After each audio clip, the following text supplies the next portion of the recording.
এটা চাঁদ ওঠার আগের আমল। এখানে হাদিস পেশ করতেছি আমি, খেয়াল করুন। হাদিসটা মিশকাত শরীফেও আসছে, সহিহ মিশকাতে এসেছে। হাদিস 129 পৃষ্ঠা। কত পৃষ্ঠা? কত মানে 129 পৃষ্ঠার মধ্যে হাদিস এসেছে। সেই হাদিসটা আমি পড়তেছি আপনাদের জন্য, খেয়াল করুন, ভালো করে শুনুন। عن عبد الله ابن عمرو رضي الله تعالى عنه قال قال رسول الله صلى الله عليه وسلم أمرت بيوم الأضحى عيدا جعله لهذه الأمة قال له رجل يا رسول الله صلى الله عليه وسلم আল্লাহর বন্ধু হুজুর পাক সাল্লাল্লাহু আলাইহি ওয়াসাল্লাম তিনি বলেন, কি বলছেন? কুরবানির দিন কুরবানি করা, কুরবানি ঈদ পালন করা আমার আল্লাহর পক্ষ থেকে আমার উম্মতের জন্য আমি আদিষ্ট হয়েছি। এই কথা যখন হুজুর বললেন তখন কলা এক সাহাবী বলতেছেন, ইয়া রাসূলুল্লাহ সাল্লাল্লাহু আলাইহি ওয়াসাল্লাম, আমার শুধুমাত্র, আমি এত গরীব যে আমার শুধুমাত্র একটি মানিহা উট রয়েছে, মাদি উট। কি উট বলেন তো? একটা মাদি উট। এই উটটি ছাড়া আর আমার কোনো উট নাই। হুজুর, আমার উপর কি কুরবানি ওয়াজিব হবে? হুজুরকে জিজ্ঞাসা করতেছেন।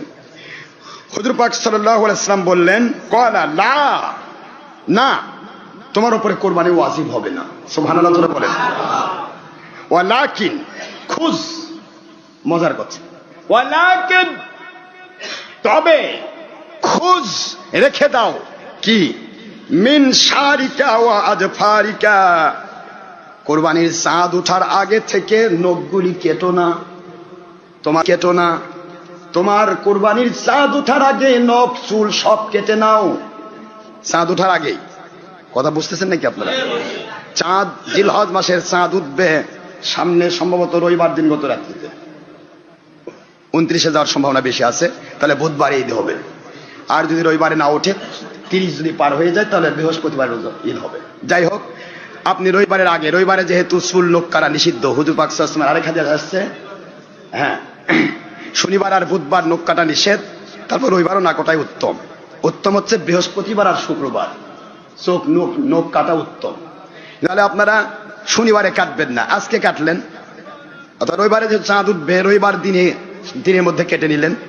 যেহেতু আমরা আর সময় পাচ্ছি না, নখ কাটা, চুল কাটা, বগলের পশম, নাভির নিচের পশম, যা যা প্রয়োজন আছে আপনার অতিরিক্ত যে সমস্ত জিনিসগুলি, এক কথায় যে সমস্ত আল্লাহ অপ্রয়োজনীয় কাজগুলি, পশমগুলি বা নখগুলি কেটে ফেলার দরকার, এটা কখন কাটবেন?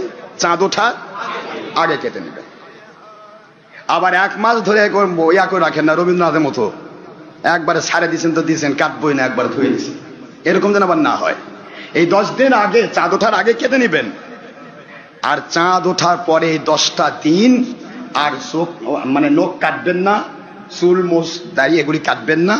এটা ঈদের দিনে যেহেতু কোরবানি তার উপর ওয়াজিব হয়নি, সে কোরবানি তো করছে না, ঈদের দিনে যে সময় সে পায় ওই সময় সে চুল নখগুলি কেটে নেবে।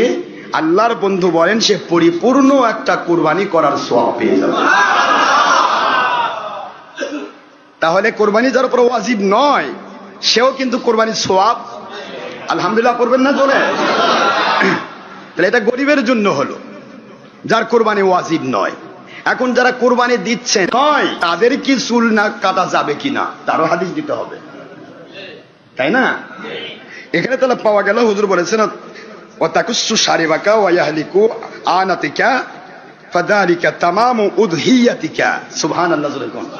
হে আমার সাহাবী, তুমি যে, তোমার উপর যে কুরবানি ওয়াজিব নয়, এই অবস্থায় তুমি নখ চুলগুলি সেদিন যদি কাটো, পূর্ণ একটি তামাম শব্দ ব্যবহার করা হয়েছে, তামামা উদহিয়াতিকা, তোমার জন্য পরিপূর্ণ একটা কুরবানির সওয়াব হয়ে যাবে। হাদিসটা কিন্তু ফাও হাদিস নয়, সহিহ নাসাই শরীফের হাদিস, আবু দাউদ শরীফের হাদিস, মিশকাত শরীফের 129 নম্বর পৃষ্ঠা। সুবহানাল্লাহ। হাদিস তাহলে পাওয়া গেল। তাহলে এই হাদিস যদি কেউ বলে না ভুল বলছে, বললে আমার বিরুদ্ধে বললে কয়টা গ্রুপ বলবে? এক, এই তবলিগ জামাত, খারেজি, কওমি, ওহাবি, কি, তাই না? হ্যাঁ, এরা লামাজাবি। এখন সকলের আব্বা নাম ফয়জুল্লাহ, এ সকলের আব্বা, এটা নাম কি? মুফতি ফয়জুল্লাহর লেখা কিতাব ফয়জুল কালাম। ফয়জুল কালামের 294 পৃষ্ঠায় তিনি এই হাদিস তুলে ধরেছেন যদি এই গ্রুপগুলির কেউ বলে ডক্টর আশরাফ সিদ্দিকীর কথা সঠিক নয়, তাহলে ওদের বলবেন তোমার আব্বাই সঠিক নয়। আমাদের এই কিতাব ছাড়া আরো হাজার কিতাব আছে দলিল দেওয়ার, কিন্তু হাজার কিতাব দিয়ে দলিল দিলে সেটা বলবে ওনাদের মুরব্বীর কিতাব দিয়ে দিছে, কিন্তু তাদের কিতাব দিয়ে দলিল দেওয়ার অর্থ হচ্ছে তাদের চাবুক তাদের পিঠে মারা। কথা কি বোঝা গেছে? যাতে করে তারা মিথ্যা অপবাদ দিতে না পারে। তাহলে আমরা হাদিস পাইলাম ব্যাপার, তাই না? এখন আপনারা প্রয়োজনে প্রশ্নের উত্তরগুলো আমি তাড়াতাড়ি করে দিচ্ছি। যে পরের প্রশ্ন যেটা আমি করলাম যে গরিব মিসকিনের জন্য এটা কোরবানির সওয়াব হলো, যারা কোরবানি দিচ্ছে তাদের জন্য কি নখ কাটতে হবে, কাটা যাবে না যাবে না, সেটাও হাদিস এসে গেছে। সেটাও মিশকাত শরীফে 127 পৃষ্ঠায় চলে এসেছে। মুসলিম শরীফের হাদিস মিশকাত শরীফে 127 পৃষ্ঠা আসছে। আল্লাহর বন্ধু বলেন, আন আয়েশা সিদ্দিকা আন, কষ্ট নিচ্ছেন নাকি আপনারা? আচ্ছা, খুব ভালো করে শিখা। আন উম্মে সালমা রাদিয়াল্লাহু তাআলা আনহা ক্বালাত ক্বালা রাসূলুল্লাহ সাল্লাল্লাহু আলাইহি ওয়াসাল্লাম ইযা দাখালাল আশরু ওয়া আরাদু বা'দুকুম আইয়ুদহি ফালা। আল্লাহর হাবিব বলেন, দুনিয়ার মুসলমানেরা, মুমিনেরা, যখন তোমরা কেউ কুরবানি ওয়াজিব হবে, কুরবানি যখন ওয়াজিব হয়ে যাবে, তখন তোমরা কি করো? ওই কুরবানির চাঁদ ওঠার পরে ফালা, ফালা মানে কখনোই না, তোমরা কি করবে না? তোমাদের নখ কাটবে না, জুফরান, তোমাদের নখ কাটবে না, চুলগুলি কাটবে না। কুরবানি করার পরে, কোরবানির দিন যেহেতু 3 দিন থাকে, ওই 3 দিনের মধ্যে যে কোনো সময় তোমরা নখ চুলগুলি কাটবে। এটা আল্লাহ পাক রব্বুল আলামিন এটার উপর ভিত্তি করে তোমার কোরবানির সওয়াব এবং কোরবানি যে কবুল হবে, এটা আল্লাহ পাক এই ওসিলা দিয়ে কবুল করে নেবেন। সুবহানাল্লাহ। তাহলে চুল, নারী, চুল, মুখ, দাড়ি তো এমনি কাটা যাবে না, মোস্তোজ বাইরে পরিষ্কার পরিচ্ছন্ন করা, এই সবকিছু আমরা কোনো গ্রুপই করতে পারবো না। যারা কুরবানি দিচ্ছে তারাও নয়, যারা কুরবানি করতেছে না তারাও। কথা বুঝতেছেন নাকি আপনারা?